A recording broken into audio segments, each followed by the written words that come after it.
Esta obra foi digitalizada sem fins comerciais e destinada unicamente à leitura de pessoas portadoras de deficiência visual, por força da Lei de Direitos de Autor.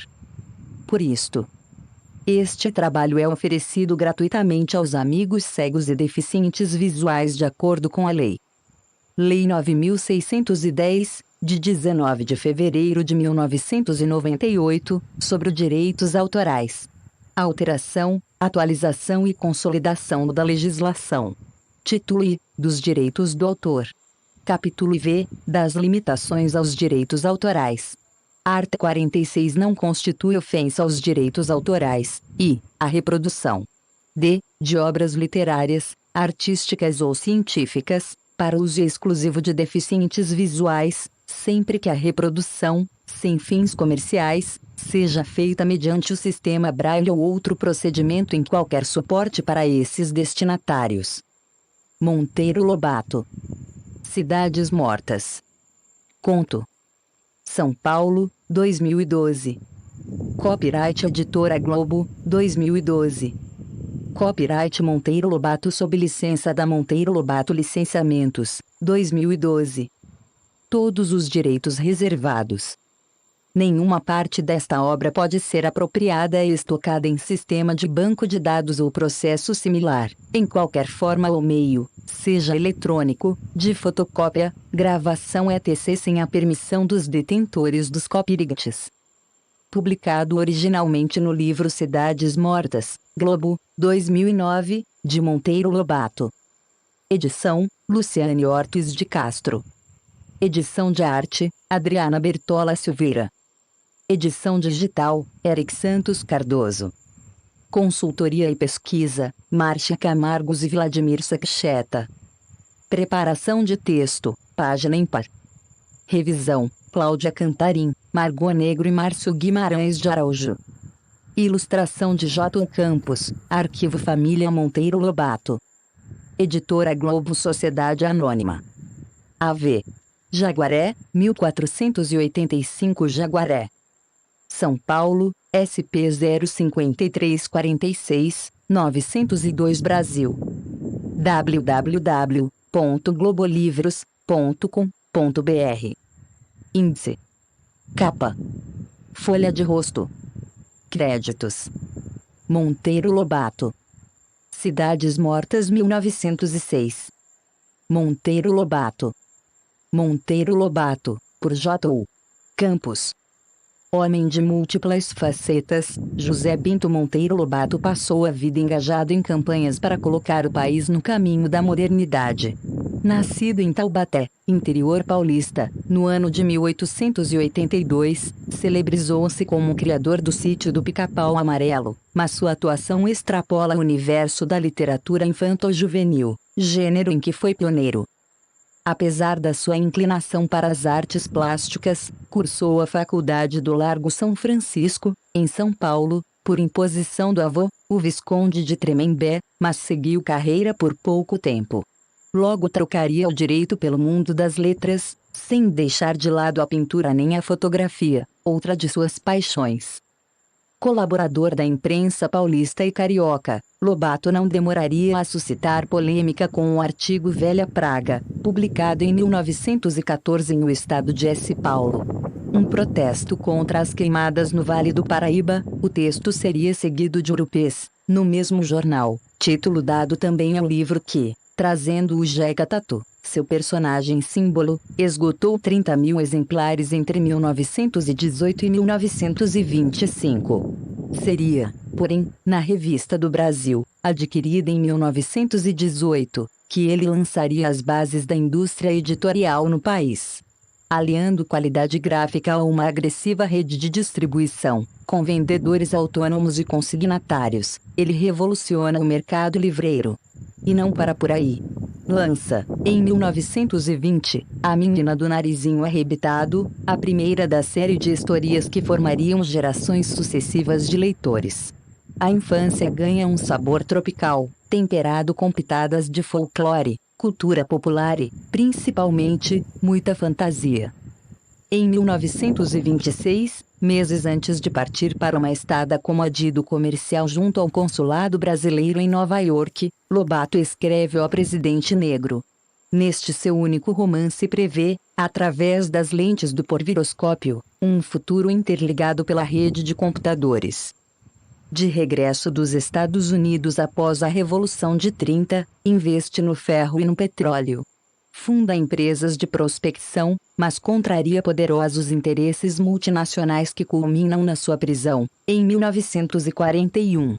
Indultado por Vargas, continuou perseguido pela ditadura do Estado Novo, que mandou apreender e queimar seus livros infantis. Depois de um período residindo em Buenos Aires, onde chegou a fundar 2 editoras, Monteiro Lobato morreu em 4 de julho de 1948, na cidade de São Paulo, aos 66 anos de idade. Deixou, como legado, o exemplo de independência intelectual e criatividade na obra que continua presente no imaginário de crianças, jovens e adultos. Cidades Mortas 1906. Aqui em nossa terra percorri tais e tais zonas, vivas outrora, hoje mortas, ou em via disso, tolhidas de insanável caquexia, uma verdade, que é um desconsolo, ressurte de tantas ruínas, nosso progresso é nômade sujeito a paralisias súbitas. Radica-se mal. Conjugado a um grupo de fatores sempre os mesmos, reflui com eles de uma região para outra. Não emite peão. Progresso de cigano, vive acampado. Emigra, deixando atrás de si um rastilho de taperas.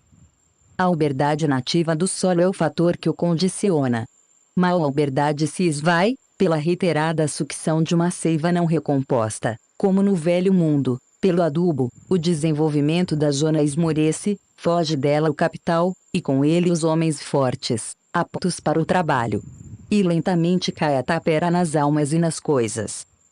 Em São Paulo temos perfeito exemplo disso na depressão profunda que entorpece boa parte do chamado Norte. Ali tudo foi, nada é. Não se conjugam verbos no presente. Tudo é pretérito. Umas tantas cidades moribundas arrastam um viver decrépito, gasto e chorar na mesquinhez de hoje as saudosas grandezas de dantes. Pelas ruas ermas, onde o transeunte é raro, não matracoleja sequer uma carroça, de há muito, e em matéria de rodas, se voltou aos rodízios desse rechinante símbolo do viver colonial, o carro de boi. Erguem-se por ali soberbos casarões apalaçados, de 2 e 3 andares, sólidos como fortalezas, tudo pedra, cal e cabiúna, casarões que lembram ossaturas de megatérios donde as carnes, o sangue, a vida para sempre refugiram. Vivem dentro, mesquinhamente, vergontes mortiças de famílias fidalgas, de boa prosápia entroncada na nobiliarquia lusitana.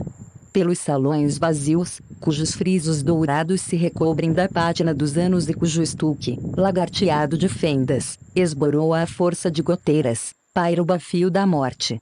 Há nas paredes quadros antigos, crayons, figurando efígies de capitães moures de barba ancolar. Há sobre os aparadores luz 15 bronzes candelabros de 18 velas, esverdecidos de azinhavre. Mas nem se acendem as velas, nem se guardam os nomes dos enquadrados, e por tudo se agruma o bolor râncido da velhice. São os palácios mortos da cidade morta. Avultam em número, nas ruas centrais, casas sem janelas, só portas, 3 e 4, antigos armazéns hoje fechados, porque o comércio desertou também. Em certa praça vazia, vestígios vagos de monumento de vulto, o antigo teatro, um teatro onde já ressoa a voz da Rosina Stolze, da Candiani. Não há na cidade zangue nem pedreiros, nem carapinas, fizeram-se estes remendões, aqueles, meros demolidores, tanto vai da última construção. A tarefa se lhes resume em especar muros que deitam ventres, escorar paredes rachadas e remendá-las mal e mal. Um dia metem abaixo as telhas, sempre vale 30.000 réis o milheiro, e fica a inclemência do tempo em cargo de aluir o resto. Os ricos são 2 ou 3 forretas, coronéis da briosa, com 100 apólices a render no rio, e os sinecuristas acarrapatados a orçamento, juiz, coletor, delegado. O resto é amobe, velhos mestiços de miserável descendência, roídos de opilação e álcool, famílias decaídas, a viverem misteriosamente umas, outras à custa do parco auxílio enviado de fora por um filho mais audacioso que emigrou. Boa gente, que vive de aparas. Da geração nova, os rapazes debandam cedo, quase meninos ainda, só ficam as moças, sempre fincadas de cotovelos à janela, negaciando um marido que é um mito em terra assim, donde os casadouros fogem. Pescam, às vezes, as mais jeitosas, o seu promotorzinho, o seu delegadozinho de carreira, e o caso vira prodigioso acontecimento histórico, criador de lendas.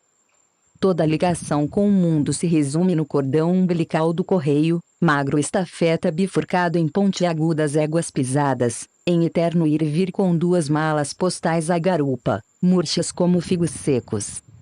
Até o ar é próprio, não vibram nele fonfons de alto, nem cornetas de bicicletas, nem campainhas de carroça, nem pregões de italianos, nem tentens de sorveteiros, nem plás-plás de mascates sírios. Só os velhos sons coloniais, o sino, o chirreio das andorinhas na torre da igreja, o rechino dos carros de boi, o cencerro de tropas raras, o taralhar das baitacas que em bando rumoroso cruzam e recruzam o céu. Isso, nas cidades. No campo não é menor a desolação. Léguas a fio se sucedem de morraria áspera, onde reinam soberanos a Saúva e seus aliados, o sapé e a samambaia. Por ela passou o café, como o Átila. Toda a seiva foi bebida e, sob forma de grão, ensacada e mandada para fora. Mas do ouro que veio em troca nenhuma onça permaneceu ali, empregada em restaurar o torrão. Transfiltrou-se para o oeste, na avidez de novos assaltos à virgindade da terra nova, ou se transfez nos palacetes em ruína, ou reentrou na circulação europeia por mão de herdeiros dissipados. A mãe fecunda que o produziu nada coube, por isso, ressentida, vinga-se agora, enclausurando-se numa esterilidade feroz. E o deserto lentamente retoma as posições perdidas. Raro é o casebre de palha que fumega entre mostra em redor o quartelzinho de cana, a rocinha de mandioca. Namor parte os escassíssimos existentes, descolmados pelas ventanias, esburaquentos, afestoam-se do melão de São Caetano, a era rústica das nossas ruínas. As fazendas são escoriais de soberbo aspecto vistas de longe, entristecedoras quando se lhes chega ao pé. Ladeando a casa grande, senzalas vazias e terreiros de pedra com viçosas guanchumas nos interstícios. O dono está ausente. Mora no Rio, em São Paulo, na Europa. Cafezais extintos. Agregados dispersos. Subsistem unicamente, como lagartixas na pedra, um pugilo de caboclos opilados, de esclerótica biliosa, inermes, incapazes de fecundar a terra, incapazes de abandonar a querência, verdadeiros vegetais de carne que não florescem nem frutificam, a fauna cadavérica de última fase a roer os derradeiros capões de café escondidos nos grotões. Aqui foi o Breves. Colhia 80.000 arrobas. A gente olha assombrada na direção que o dedo Cicerone aponta. Nada mais. A mesma morraria nua, a mesma saúva, o mesmo sapé de sempre. De banda a banda, o deserto, o tremendo deserto que o Atila Café criou. Outras vezes o viajante lobriga ao longe, rente ao caminho, uma ave branca pousada no topo de um espeque. Aproxima-se devagar ao chouto rítmico do cavalo, a ave esquisita não dá sinais de vida, permanece imóvel. Chega assim ainda mais, franze a testa, apura a vista. Não é ave, é um objeto de louça. O progresso cigano, quando um dia levantou acampamento dali, rumo a oeste, esqueceu de levar consigo aquele isolador de fios telegráficos. E lá ficará ele, atestando mudamente uma grandeza morta, até que decorram os muitos decênios necessários para que a ruína consuma o rijo poste de candeia ao qual o amarraram um dia, no tempo feliz em que Ribeirão Preto era ali. Esta obra foi digitalizada sem fins comerciais e destinada unicamente à leitura de pessoas portadoras de deficiência visual. Por força da Lei de Direitos de Autor. Por isto, este trabalho é oferecido gratuitamente aos amigos cegos e deficientes visuais de acordo com a lei. Lei 9.610, de 19 de fevereiro de 1998, sobre os direitos autorais. Alteração, atualização e consolidação da legislação. Título I, dos direitos do autor. Capítulo IV, das limitações aos direitos autorais. Art. 46 não constitui ofensa aos direitos autorais, e, a reprodução. D. De obras literárias, artísticas ou científicas, para uso exclusivo de deficientes visuais, sempre que a reprodução, sem fins comerciais, seja feita mediante o sistema Braille ou outro procedimento em qualquer suporte para esses destinatários. Monteiro Lobato. Cidades Mortas. Conto. São Paulo, 2012. Copyright Editora Globo, 2012. Copyright Monteiro Lobato sob licença da Monteiro Lobato Licenciamentos, 2012. Todos os direitos reservados. Nenhuma parte desta obra pode ser apropriada e estocada em sistema de banco de dados ou processo similar, em qualquer forma ou meio, seja eletrônico, de fotocópia, gravação etc. sem a permissão dos detentores dos copyrights. Publicado originalmente no livro Cidades Mortas, Globo, 2009, de Monteiro Lobato. Edição, Luciane Ortiz de Castro. Edição de arte, Adriana Bertola Silveira. Edição digital, Eric Santos Cardoso. Consultoria e pesquisa, Márcia Camargos e Vladimir Sakcheta. Preparação de texto, página ímpar. Revisão, Cláudia Cantarim, Margot Negro e Márcio Guimarães de Araújo. Ilustração de J. Campos, Arquivo Família Monteiro Lobato. Editora Globo Sociedade Anônima. AV. Jaguaré, 1485 Jaguaré. São Paulo, SP 05346, 902 Brasil. www.globolivros.com.br. Índice. Capa. Folha de rosto. Créditos. Monteiro Lobato. Cidades Mortas 1906. Monteiro Lobato. Monteiro Lobato, por J.U. Campos. Homem de múltiplas facetas, José Bento Monteiro Lobato passou a vida engajado em campanhas para colocar o país no caminho da modernidade. Nascido em Taubaté, interior paulista, no ano de 1882, celebrizou-se como o criador do Sítio do Pica-Pau Amarelo, mas sua atuação extrapola o universo da literatura infanto-juvenil, gênero em que foi pioneiro. Apesar da sua inclinação para as artes plásticas, cursou a Faculdade do Largo São Francisco, em São Paulo, por imposição do avô, o Visconde de Tremembé, mas seguiu carreira por pouco tempo.